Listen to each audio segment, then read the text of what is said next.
Kinshasa, en République démocratique du Congo, fait quotidiennement face aux coupures intempestives de l'énergie électrique. Aucune commune de la capitale administrative n'est épargnée. Une réalité qui handicape le développement socio-économique et favorise le banditisme. Nous vivons dans l'obscurité, ce qui favorise le banditisme. De nombreuses personnes ont été violentées par des bandes de brigands.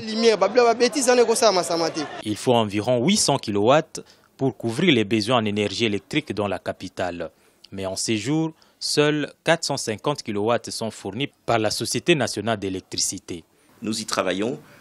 C'est qu'il faut noter qu'un travail d'électrification, lorsqu'il a commencé, il réclame un délai.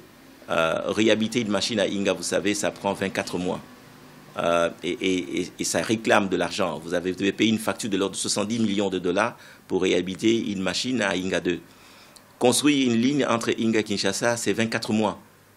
Aujourd'hui, cette ligne est visible à Kinshasa, mais lorsque nous avons commencé, personne ne s'est rendu compte que ce que nous annoncions était vrai. En attendant une desserte assurée dans la capitale en matière d'électricité, certains habitants se tournent vers les énergies renouvelables. Nous fonctionnons à l'aide des énergies renouvelables, c'est-à-dire que pendant le soleil, nous accumulons la charge et quand il y a coupure du courant, nous continuons à fonctionner comme si de rien n'était. L'objectif, c'est de maintenir une certaine permanence dans les services. Le déficit de l'énergie électrique est un problème récurrent en République démocratique du Congo.